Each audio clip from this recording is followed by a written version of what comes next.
আসসালামু আলাইকুম প্রিয় দর্শক, একটা খবর আপনাদের নিশ্চয়ই চোখে পড়েছে। সেটা হলো ডক্টর মোহাম্মদ ইউনূস প্রধান উপদেষ্টার দায়িত্ব গ্রহণের আগেই, মানে সরকার পরিবর্তনের পর থেকেই তার বিরুদ্ধে যে সমস্ত মামলাগুলি ছিল সেই মামলাগুলো একের পর এক নিষ্পত্তি হতে শুরু করেছে। আসলে নিষ্পত্তিও নয়, কেমন যেন ম্যাজিকের মতো মামলাগুলি সব থেমে যাচ্ছে অথবা প্রত্যাহার করে নেওয়া হচ্ছে। 7 তারিখে যখনও উনি শপথ গ্রহণ করেননি, বাট উনি করবেন বলে জানা গেছে, 7 তারিখেই ওনার বিরুদ্ধে শ্রম আদালতের যে মামলাটা ছিল সেই শ্রম আদালতের মামলা থেকে ওনাদেরকে খালাস দেওয়া হলো। শ্রম আপিল ট্রাইব্যুনাল এই উনি সহ আরও 3 কর্মকর্তাকে শ্রম আইন লঙ্ঘনের যে দায়ে ওনার বিরুদ্ধে মামলা হয়েছিল সেই মামলা থেকে তাদেরকে খালাস দিয়ে দিল। মানে তখনও কিন্তু উনি প্রধান উপদেষ্টা হননি, কিন্তু হতে যাচ্ছেন। এই খবর পাওয়ার পরেই তাদের জ্ঞান চক্ষু খুলে গেল এবং সেই আদালত ওনাদেরকে খালাস করে দিলেন। ভালো। তারপরে 8 তারিখে উনি শপথ নিলেন। গতকালকে কী হলো? গতকালকে 11 তারিখে কী হলো? ওনার বিরুদ্ধে আরেকটা মামলা ছিল। সেই মামলাটা ছিল অর্থ আত্মসাৎ ও মানি লন্ডারিংয়ের মামলা। মানে অর্থ আত্মসাৎ এরকম যে উনি নাকি ওই শ্রমিকদের যে টাকাটা দেওয়ার কথা ছিল সেখান থেকে নাকি 26 কোটি 22 লাখ টাকা আত্মসাৎ করেছেন এবং সরিয়ে ফেলেছেন, দেশের বাইরে পাঠিয়ে দিয়েছেন না কী করেছেন। বিশাল এক মামলা। এই মামলা নিয়ে কিন্তু আমরা বিভিন্ন সময়ে এটা দুদকের করা মামলা। এই মামলা নিয়ে আমরা বিভিন্ন সময় দুদকের আইনজীবীদের কী একেবারে তেজোদ্দীপ্ত বক্তব্য কিন্তু আমরা শুনেছি। মোশাররফ হোসেন কাজল সাহেবকে একবার একটা টেলিভিশনের টক শোতে আমিও পেয়েছিলাম, আমার সঙ্গে উনি আলাপ করছিলেন। তখন সেখানে তার কি জ্বালাময়ী বক্তৃতা, এই শ্রমিকদের টাকা নাকি ডক্টর ইউনূস মেরে দিয়েছে, অমুক দিয়েছে, তমুক দিয়েছে। কাজল সাহেব ছিলেন দুদকের আইনজীবী। সেই মামলাটা দুদক গতকালকে প্রত্যাহার করে নিয়েছে। মানে মামলা জাজ কিন্তু বিচার করে খালাস দেয়নি, দুদকই মামলা প্রত্যাহার করে নিয়েছে। যে এই মামলা আমরা প্রত্যাহার করে নিলাম। এখন যদি দুদক মামলা মানে যে বাদী সে যদি মামলাটা প্রত্যাহার করে নেয় তাহলে তো আসামি অটোমেটিক খালাস, উনিও খালাস পেয়ে গেছেন। মজার ব্যাপার হলো দুদক প্রত্যাহার করে নিলেও ডক্টর ইউনূসের যিনি আইনজীবী ছিলেন আব্দুল মামুন সাহেব, ওনারা আজকে বলেছেন যে এই মামলা তো আমরা এইভাবে প্রত্যাহার চাইনি এবং প্রত্যাহার যে করা হবে আমাদেরকে এটা জানানোও হয়নি। দুদক একতরফাভাবেই প্রত্যাহার করে দিয়ে গেছে। ওনারা যে দেখেন মামলা প্রত্যাহার হয়ে গেছে। মামুন সাহেব কিন্তু খুব একটা চমৎকার কথা বলেছেন। উনি বলেছেন যে এই মামলা তো আমরা প্রত্যাহার করতে বলিনি। আমাদের যে মক্কেল ডক্টর ইউনূস সাহেব উনি কোনো মামলায় প্রত্যাহার চান নাই। উনি বলেছেন সবগুলি মামলায় উনি লড়াই করবেন, কারণ উনি নিজে মনে করেন যে উনি একজন নির্দোষ ব্যক্তি। এই সমস্ত অভিযোগ তার বিরুদ্ধে আনা ঠিক হয়নি এবং এটা অন্যায়ভাবে আনা হয়েছে, উনি এটা মনে করেন। যেহেতু উনি মনে করেন তাই উনি আইনি লড়াই করতে চেয়েছেন। তো আইনি লড়াই না করে আপনি মামলাটা প্রত্যাহার করে নিলেন কেন? তাহলে এতে কী প্রমাণিত হলো? মামুন সাহেবের বক্তব্য হলে তো অনেকে ভাববে যে উনি হয়তো এখন যেহেতু ক্ষমতায় আছেন, শীর্ষ পদে আছেন, উনি হয়তো প্রেশার দিয়ে মামলাগুলো প্রত্যাহার করে নিয়েছেন। তা তো ওনার কথা হলো যে আমরা আইনি লড়াই করতে চাই, কিন্তু দুদক প্রত্যাহার করে নিয়েছেন। এখন প্রশ্ন হলো আমার, ধরা যাক যদি হাসিনা সরকারের পতন না হতো, যদি এখনও শেখ হাসিনা দেশের প্রধানমন্ত্রী থাকতেন, তাহলে কি দুদক এই মামলাটা প্রত্যাহার করে নিত? তাহলে কি শ্রম আপিল আদালত যেটা ছিল তারা কি ওনাকে খালাস দিতেন, 3 জনকে? প্রিয় দর্শক, এই প্রশ্নের উত্তর পাওয়ার জন্য বিরাট কোনো গবেষক হওয়ার দরকার নাই, বিরাট কোনো জ্ঞানী হওয়ারও দরকার নাই। যে কোনো সাধারণ মানুষও বুঝবে হাসিনা সরকার থাকলে এই মামলাগুলি এখনও চলত। এবং এখনও হাসিনা সরকার এবং হাসিনা নিজেও বলে বেড়াতেন যে গরিবের টাকা মেরে খেয়েছে, শ্রমিকের টাকা মেরে খেয়েছে, অতএব তারা জেলে যাচ্ছে, আইন তো আমি পরিচালনা করি না, আইন তো ওভাবেই চলে, আইনের মতো আইন চলে।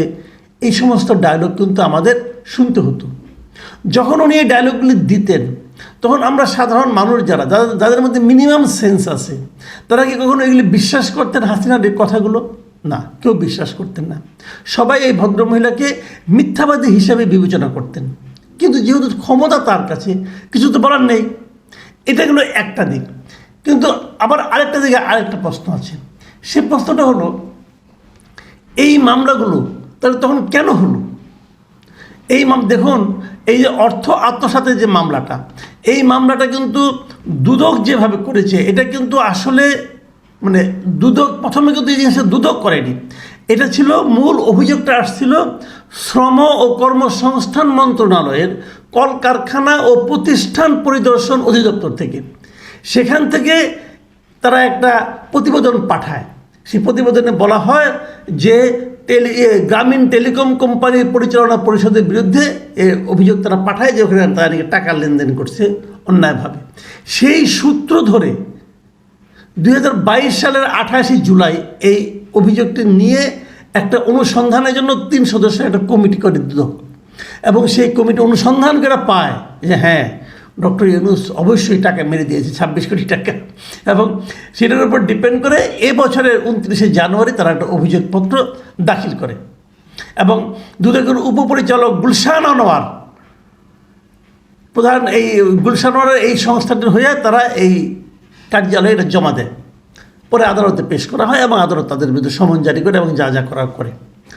আমার কথা হলো, তাহলে এই যে দুদক যে অনুসন্ধান করলো, অনুসন্ধানকে তারা কী পেল?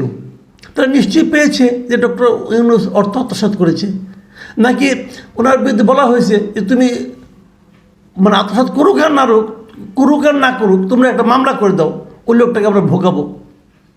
তো দ্বিতীয়টাই সত্য। আসলে কেন সত্য?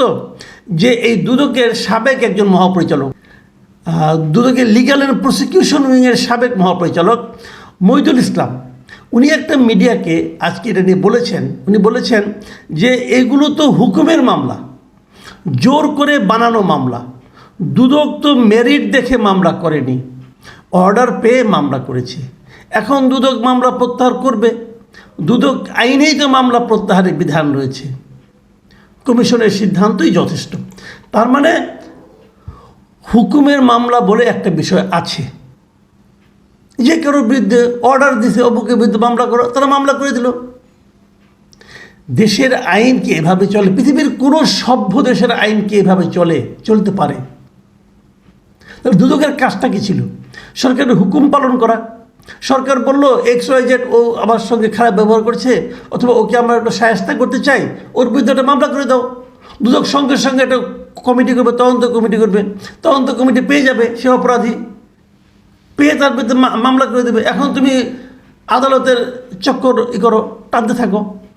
এই যে প্রবণতাটা, দুদককে এইভাবে যে ব্যবহার করা হচ্ছে, তখন যদি কেউ প্রশ্ন করে যে আমাদের টাকা দিয়ে এই দুদক নামক প্রতিষ্ঠানটাকে পালার কোনো কি প্রয়োজন আছে? কারণ এরা তো এই ফরমাইশি মামলায় বেসিক্যালি করে, মানুষকে হয়রানি করার জন্য সরকারের আদেশ পালন করে মানুষকে হয়রানি করে।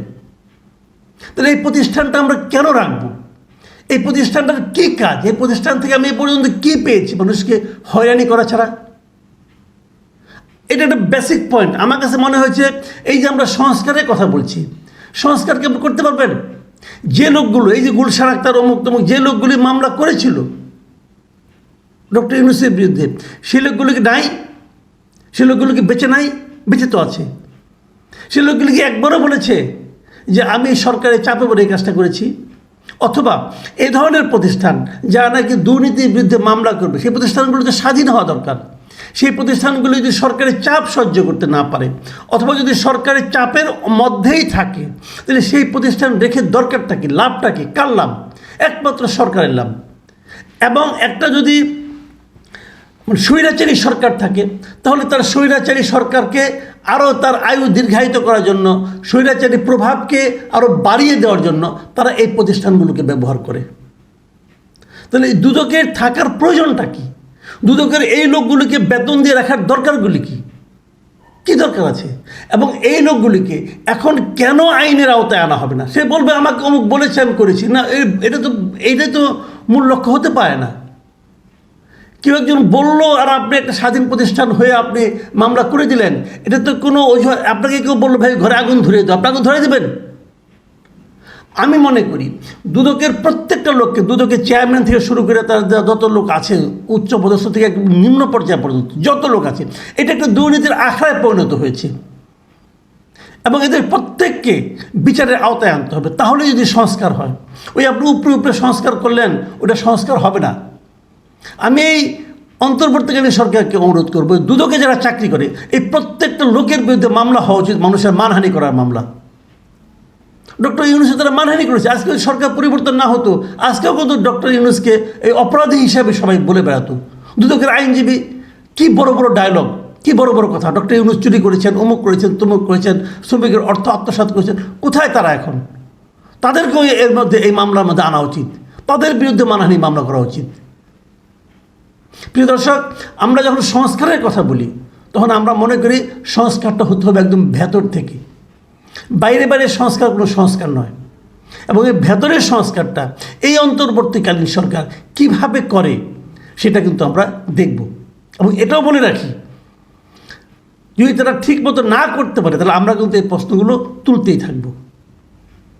প্রিয় দর্শক, এখন এই পর্যন্তই। আল্লাহ হাফেজ।